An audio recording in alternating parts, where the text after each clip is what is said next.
사우디아라비아 그동안에 원유 감산 합의 5월, 6월에 한정해서 원유 감산을 하고 추가 감산 합의에 대해서는 되게 좀 회의적인 면이 많았어요. 특히 지구상에서 원유를 생산하는 국가들 중에서 원유 생산 단가가 가장 낮은 국가 중에 한 곳이 사우디아라비아예요. 그러나 사우디아라비아는 2020년에 들어와서 원유를 뽑아내는 시추공소를 오히려 늘리고 이란은 계속해서 원유 생산량을 줄이는데 비슷한 원유 생산 단가를 갖추고 있는 사우디아라비아는 원유 감산도 그리 눈에 띌 정도로 줄이지를 않고 있던 중이에요. 이런 사우디아라비아가 왜 이제 와서야 5월 지금 두 번째 주, 한국 기준으로는, 미국 기준으로는 세 번째 주에 와서야 우리가 생각해 보니까 원유 수요 이게 너무 심각한 것 같아. 그래서 하루에 100만 배럴 추가로 줄일게. 언제부터입니까? 지금부터입니까? 아니 6월 달부터. 그럼 지금 뭐 하실 건데요? 지금은 원유 수요 이거 우리가 확인해 봐서 맞춰서 줄일게. 이렇게 나왔어요. 과연 이 사우디아라비아의 이와 같은 원유 감산, 추가 감산 의지가 글로벌 세계 원유 업황에 어떠한 영향을 미칠 수 있을지 살펴보는 내용이 되겠습니다. 사우디아라비아의 5월 감산 발표가 얼마나 글로벌 원유 업황에 도움이 될 것인가? 사우디아라비아는 5월에 원유 추가 감산을 발표했음에도 불구하고 원유를 뽑아 올리는 시추공소를 오히려 더 2020년에 들어와서 더 늘려놨다. 그래 놓고는 2020년 3월까지 원유 감산도 비슷한 낮은 생산 단가를 갖고 있는 이란만큼 급격히 줄이지도 않았고 5월에 와서 6월에만 하루 100만 배를 추가로 더 감산하겠다라고 발표한들 글로벌 업황 자체에 크게 영향을 주지는 못한다. 업황 자체가 계속 안 좋다. 원유 감산을 또 추가로 더 지속해서 무한정할 수가 없는 것은 원유 부문에서만 국가의 부가 90% 이상 창출되는 국가들이 존재하기 때문에 이들은 현재는 추가 감산에 합의를 하지만 더 추가로 감산을 요구하게 되면 그것에 반대하게 된다. 왜냐? 원유에서만 국가의 부가 창출되는데 원유 감산을 하게 되면 국가의 부 자체가 이전보다 쪼그라들게 되고 정권 유지를 할 수 없게 된다. 그렇기 때문에 원유 감산도 매우 제한적이다라는 것을 알 수 있게 됩니다. 그래서 결국은 글로벌 원유 업황 자체 수요가 살아나야지 되는데 이 수요를 보게 되면 가장 최근에 2016년 2월에서 2018년 10월까지 원유 가격이 상승하던 시절, 즉 글로벌 설비 투자 경기, 제조업 경기가 호경기를 나타내던 이 시절 후광 효과가 이미 다 끝이 났다. 현재는 2018년 10월 이후로는 원유 가격은 일정 기간 조정을 받던 그러한 시기였는데 휴지기였는데 여기서 이제 코로나19가 덮치게 되면서 이와 같은 가격 급락이 더 급해지게 됐다.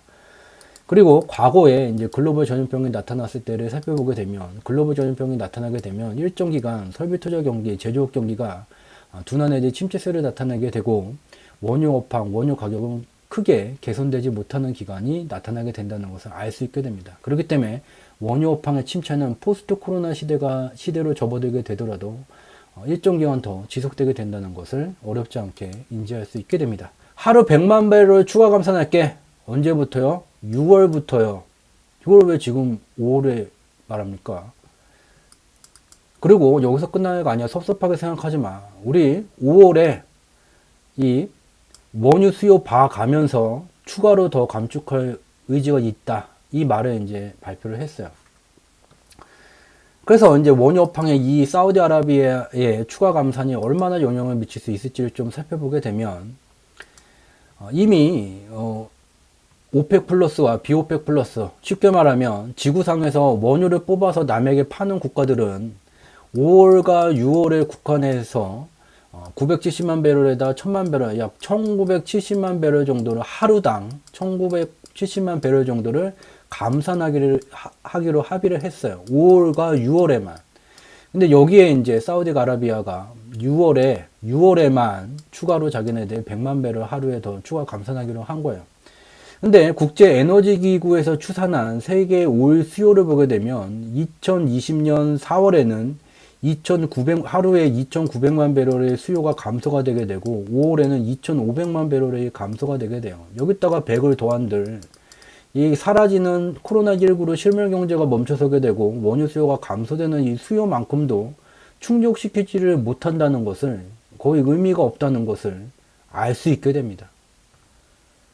특히 지금 원유 가격은 WTI, 그러니까 미국 텍사스 지역과 뉴 멕시코만 지역에서 나오는, 미국에서 이제 나오는 이 WTI 기준 원유 가격이 4월 20일 날 배럴당 마이너스 40달러까지도 내려갔다가 이제 반등이 진행이 되게 되면서, 현재 이제 5월 기준으로 보게 되면 WTI가 됐던, 아니면 영국에서 나오는 브렌트, 북해에서 나오는 브렌트 유가 됐던 요 정도 가격에서 왔다 갔다 하고 있는 중이에요. 이 정도 가격에서 주요한 국가들은 영국을 제외하고는 그나마 이제 마진을 맞출 수 있는 그런 적정한 수준이 되게 되는데, 이전과 같이 10달러 수준까지 내려가게 되면 지구상에서 이제 마진이, 원유를 뽑아내서 마진을 남길 수 있는 국가는 이란하고 사우디아라비아 뿐이 되지를 않아요. 그렇기 때문에 이와 같이 이제 원유 생산 단가가 높은, 특히 이제 영국과 브라질 같은 경우에는 바다에서 원유를 뽑아내기 때문에 육지에다가 빨대를 콕 꼽아서 뽑아내는 것보다 설비 투자 비용, 설비 비용이 많이 들어가기 때문에 이와 같이 이제 원유 생산 단가가 높게 나타나게 돼요. 그래서 이와 같은 높은 원유 생산 단가를 나타내고 있는 국가는 궁여지책으로 저 원유 부분의 기업들이 도산을 하게 되면서 원유를 뽑아내는 시추공수 자체가 계속해서 이제 줄어들고 있는 중이에요. 영국은 이제 2019년 8월 대비 거의 이제 62.5% 정도가 급감이 되게 됐고, 미국도 생산량은 많지만 이 원유 생산 단가가 셰일 오일 같은 경우 이 정도 20달러 초반대, 그리고 난 셰일 같은 경우도 20달러 초반대예요. 원유 생산 단가가 높아요. 그렇기 때문에 현재 정도 가격 수준이 있더라도 이러한 원유 부분에 있는 기업들이 도산이 되게 되면서 원유를 뽑아내는 이 빨대 시추공수가 급속도로 이제 감소되고 있는 중이에요. 근데 반대로 원유 가격이 10달러대까지 내려가더라도 마진이 남는 이란이나 사우디아라비아 경우는 틀려요.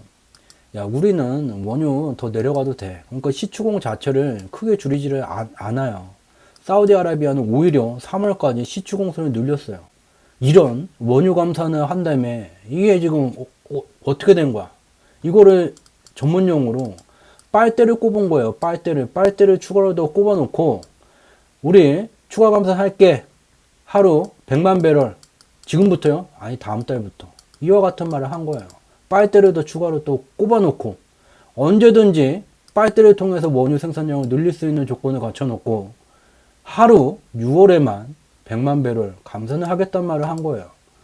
얼마나 이게 기가 막힙니까? 그리고 이란을 보게 되면 마진이 아직도 많이 남을 수 있는 상황임에도 불구하고 지속적으로 이와 같이 원유 생산량을 국제 원유 가격이 내려가니까 그 원유 가격을 일정 수준으로 맞춰주기 위해서 이 글로벌 원유 업황에 따라서 급속도로 이제 줄여오고 있는 중인데, 사우디아라비아는 빨대를 더 꼽아놓고 원유 생산량 이 자체도 크게 3월까지 줄이지를 않았어요.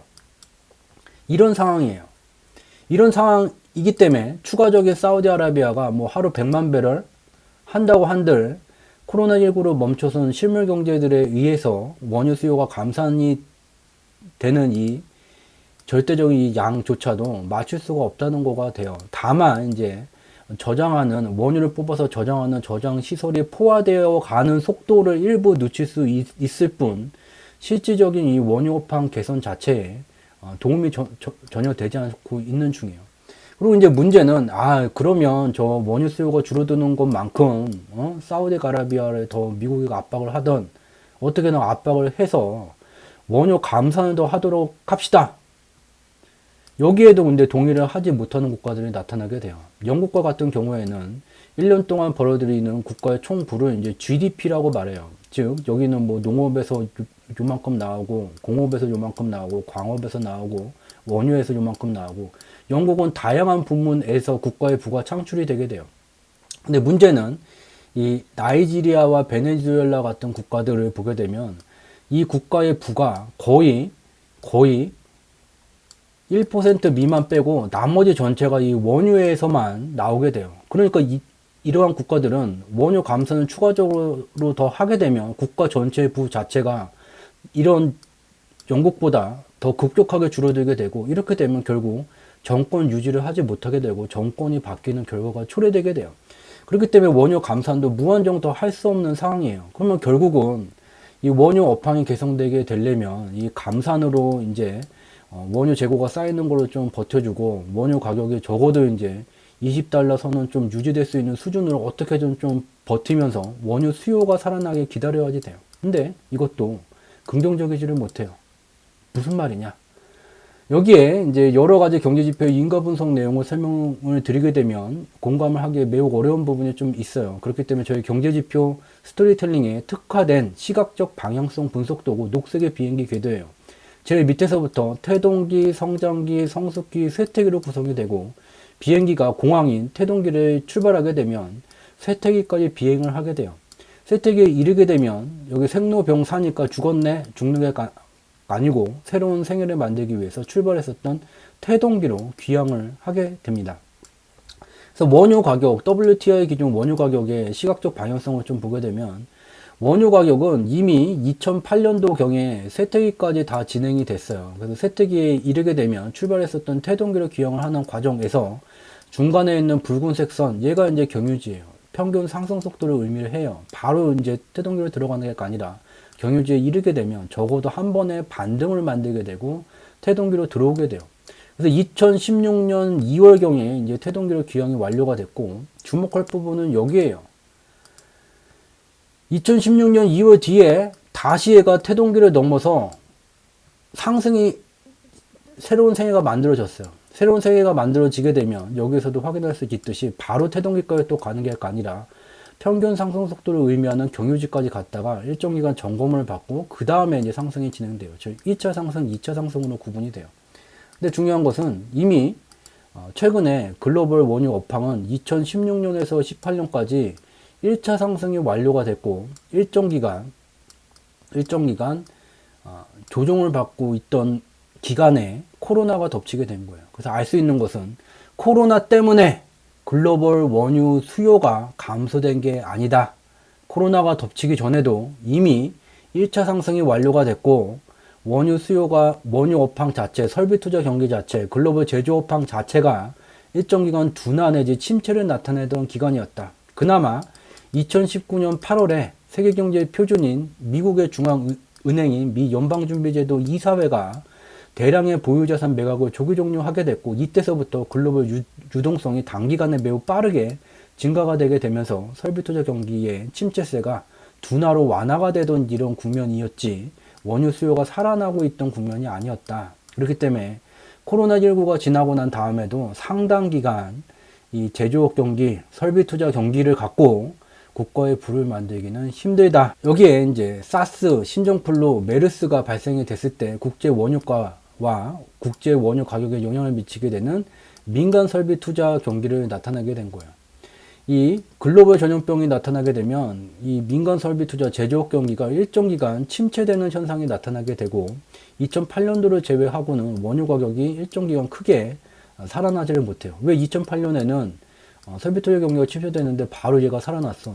여기 국가 경제 자체가, 주요한 국가 경제 자체 근간이 무너지게 되면서 이와 같은 급락에 충분한 기간을 가졌었고, 이 두 기간은 2008년도와 같은 충분한 폭락의 기간을 갖지를 않았고, 우리가 참고할 것은 2020년 2월 코로나 이 사태는 바로 이때 2015년, 2003년과 견주어서 비교해 볼 수 있다는 것이 되게 됩니다. 그렇기 때문에 이와 같이 수준을 편든 경제지표의 인과 분석을 하게 되면 포스트 코로나 시대, 코로나가 진정된 이후에도 설비투자 경기는 상당 기간, 원유 업황은 상당 기간 둔화 내지 침체세가 더 진행되게 될 것이라는 것을 어렵지 않게 눈으로 직접 확인할 수 있게 됩니다.